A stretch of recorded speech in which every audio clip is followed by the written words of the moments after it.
जय हिंद दोस्तों।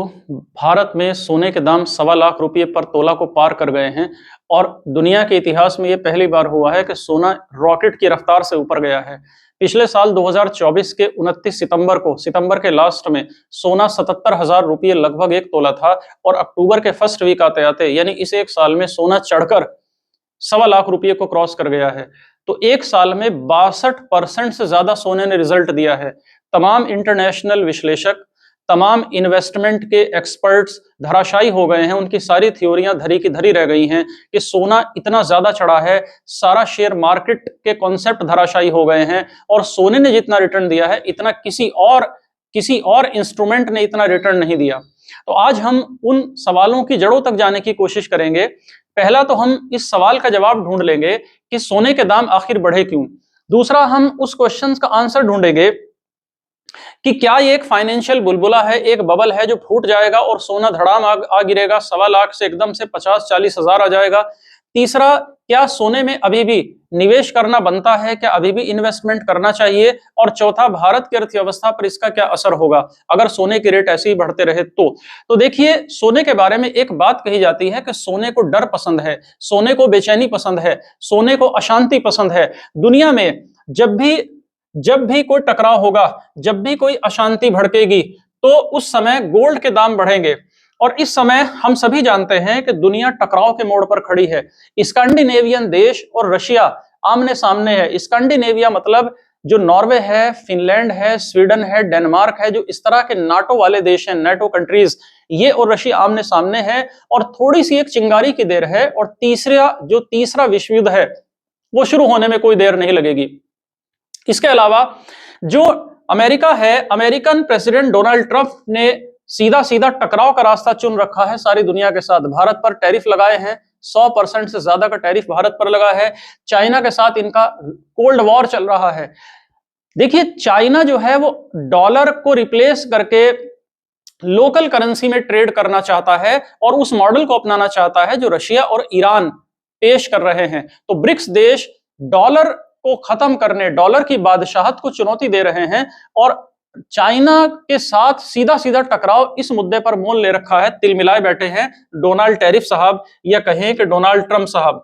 और सोने को क्योंकि बेचैनी पसंद है तो इस वजह से सारी दुनिया के निवेशक गोल्ड की तरफ जा रहे हैं। देखिए, डॉलर जो है, एक समय सोना जो था, जितना तिजोरियों में सेंट्रल बैंक्स की सोना हुआ करता था उतना नोट दुनिया छाप लिया करती थी। लेकिन अमेरिका के भूतपूर्व राष्ट्रपति रिचर्ड निक्सन साहब, इन्होंने डॉलर को पेश किया, यानी अब दुनिया में सोने की जगह डॉलर ने ले ली। तो निक्सन साहब के प्रयासों से और निक्सन साहब की पॉलिसी से दुनिया डॉलर की गिरफ्त में आई और डॉलर को रख करके नोट छपने लगे। लेकिन अब फिर वही डी डॉलराइजेशन हो गया है। अब आप देखिए कि आज की डेट में डोनाल्ड ट्रंप की पॉलिसीज की वजह से, इनके कुप्रबंधन कहिए, मिसमैनेजमेंट कहिए, इनकी मूर्खता कहिए, इनकी वजह से आज डॉलर दुनिया में कमजोर है। भारत में अगर आप रुपया को गिरता हुआ देख रहे हैं, हम और आप देख रहे हैं, तो उसकी वजह यह नहीं है कि डॉलर मजबूत है, बल्कि रुपया कमजोर हुआ है। दोस्तों, दोनों बातों में फर्क है। रुपये का कमजोर होना और डॉलर का मजबूत होना, दोनों में फर्क है। तो भारत में तो रुपया कमजोर हुआ है, वो क्यों हुआ है उस पर भी मैं आपसे चर्चा करूंगा। लेकिन सारी दुनिया में आप देखें, डॉलर कमजोर हुआ है। अगर विश्व की प्रमुख करेंसीज देखें, चाहे स्विस फ्रैंक हो, चाहे जापान का येन हो, चाहे यूरो हो, चाहे ब्रिटिश पाउंड हो, इनकी तुलना में दोस्तों डॉलर कमजोर पड़ा है।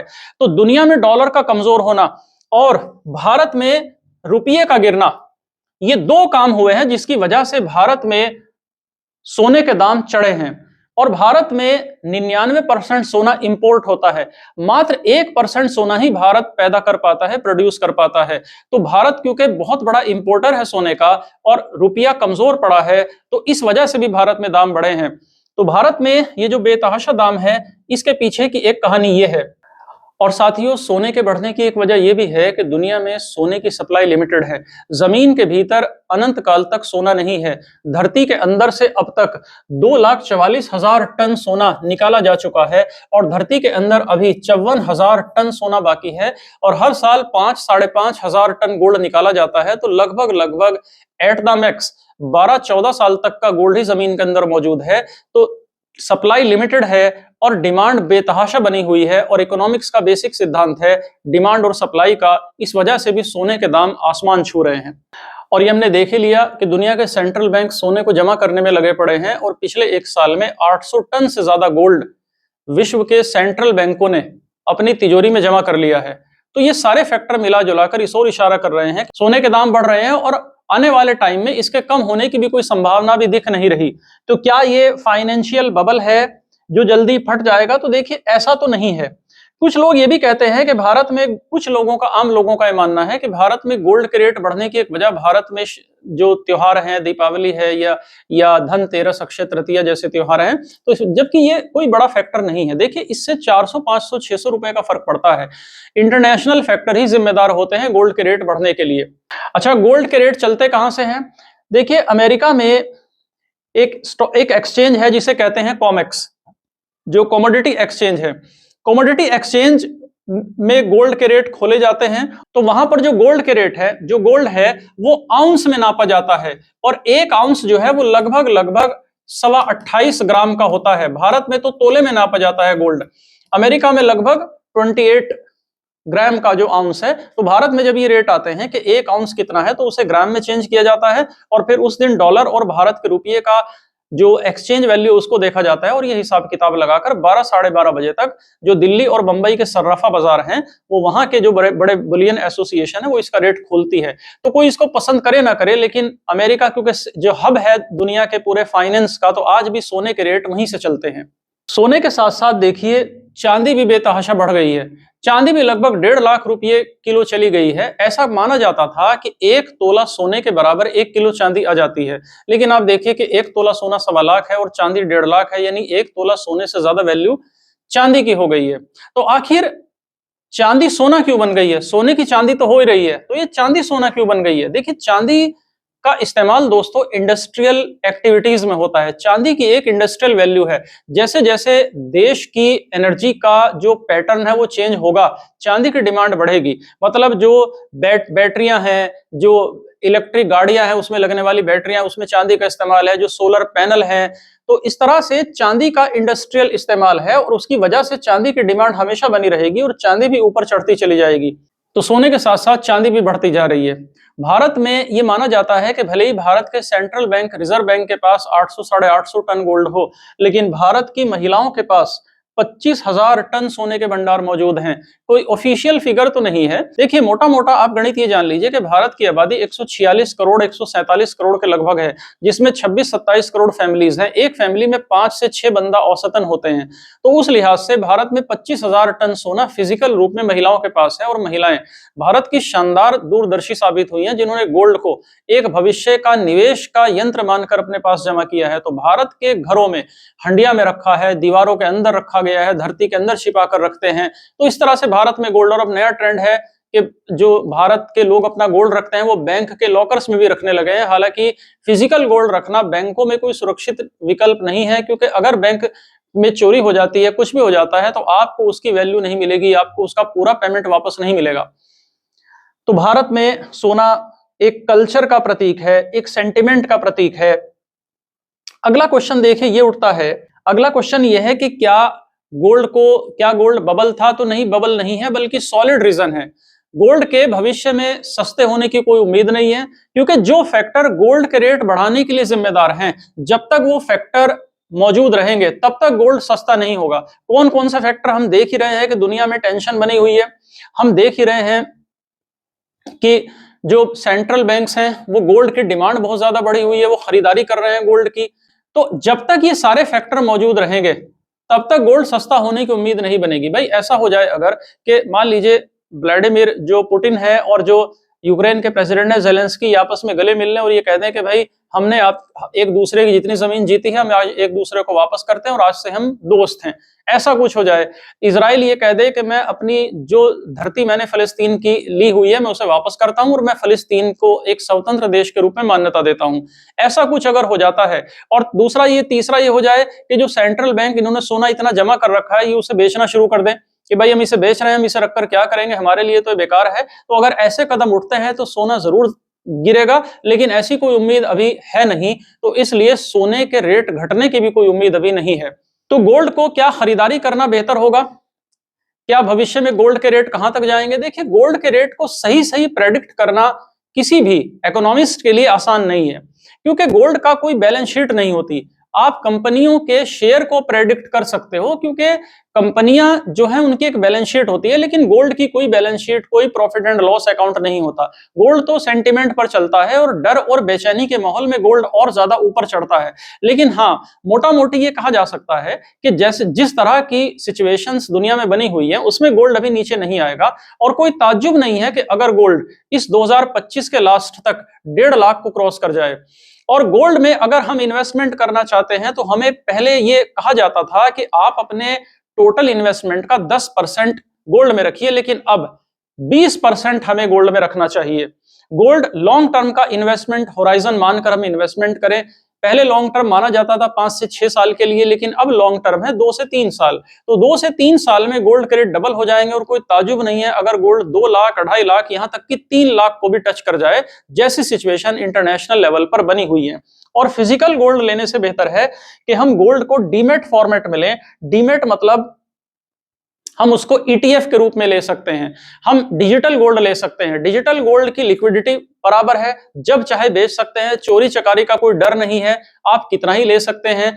और कमोडिटी एक्सचेंज में जाकर हम इसको ले सकते हैं, जो कमोडिटी एक्सचेंज है जहां पर स्पेकुलेशन होता है, मतलब ना तो लिया जाता है ना दिया जाता है, बल्कि सिर्फ वहां पर सिर्फ लिखित में होता है कि इतना किलो गोल्ड लिया, इतने ग्राम गोल्ड लिया, इतना ग्राम दिया। वो कहीं एग्जिस्ट नहीं करता। आप सोचिए कि मैं उसे फिजिकल रूप में ले आऊं, उसे कहीं किसी टोकरी में बर्तन में भर कर ले आऊं, ऐसा नहीं मिलेगा। वो केवल पेपर पर लिख कर दिया जाएगा। तो इसको कहते हैं डिजिटल गोल्ड। तो ये भी डिमांड और सप्लाई के खेल पर ये चलता है। तो उसकी अगर भविष्य में निवेश करना है तो बिल्कुल कर सकते हैं। और आप इसमें 1 ग्राम, 1.5 ग्राम, 2 ग्राम भी ले सकते हैं। और महिलाओं के लिए देखिए, बात कही जा सकती है कि महिलाओं को क्योंकि गहनों और जेवरों की बड़ी उन्हें चाहत होती है, तो वो अगर जेवर या गहने पहनना चाहती हैं तो 9 कैरेट में या 14 कैरेट में पहन सकते हैं। अब देखो, कोई शादी ब्याह में अगर 14 कैरेट की ज्वेलरी पहनकर जाएंगी तो वहां पर कोई कैरेट मीटर तो लेकर चेक करेगा नहीं कि आपने कितने कैरेट का, कितने प्योरिटी का गोल्ड पहन रखा है। तो गोल्ड की जो ऑर्नामेंटल वैल्यू है, यानी जो जेवर और गहने हैं, इससे तो गोल्ड में निवेश करना बड़ा नुकसान का काम है, क्योंकि मेकिंग चार्जेस, वेस्टेज, वेस्ट होता है इस।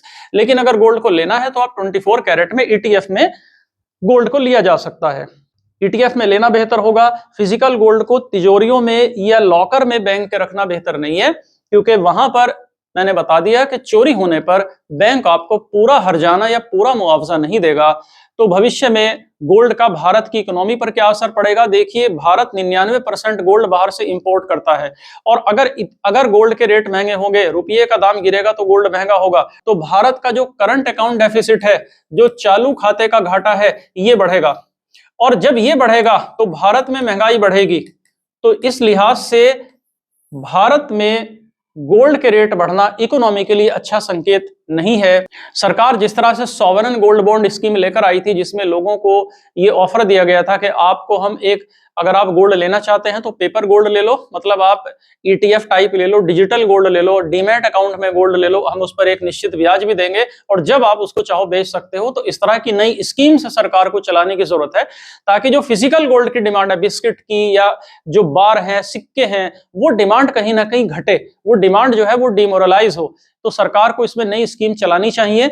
और आमतौर पर यह कहा जाता है कि हर चमकने वाली चीज सोना नहीं होती, लेकिन सोना जो है, सोना सोना ही होता है और हमेशा चमकदार ही रहता है। इतिहास में शायद ही कभी ऐसा मौका आया हो कि सोने के दाम एक बार ऊपर बढ़े और फिर नीचे आ गए हों।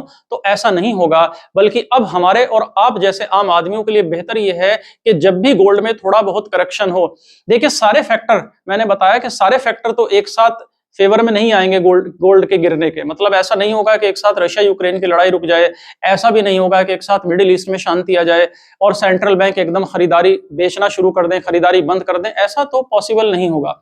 लेकिन हाँ, ऐसा हो सकता है कि इनमें से एक फैक्टर फेवर में आ जाए, रशिया यूक्रेन की लड़ाई रुक जाए, तो उससे गोल्ड में थोड़ा सा करेक्शन आ जाएगा। तो अगर 2-4 हजार रुपए गोल्ड गिरता है तो वहां थोड़ा सा खरीदारी की जा सकती है। सारा पैसा तुरंत उसमें लगाने की जरूरत नहीं है। अगर 5 लाख रुपया है तो उसमें से 50,000 रुपये का इन्वेस्टमेंट किया जा सकता है।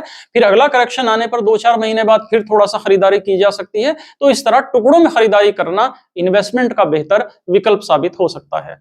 तो होप के आज इस सारी चर्चा से आपको बहुत कुछ जानकारी मिली होगी। आप भी हमें कमेंट सेक्शन में अपनी राय दीजिए, गोल्ड के बारे में आप क्या सोचते हैं, और एक इकोनॉमिक्स के स्टूडेंट के नाते से दोस्तों कमेंट करिएगा। फिर किसी टॉपिक पर हम अपनी चर्चा करेंगे। टिल देन, थैंक यू दोस्तों एंड जय हिंद।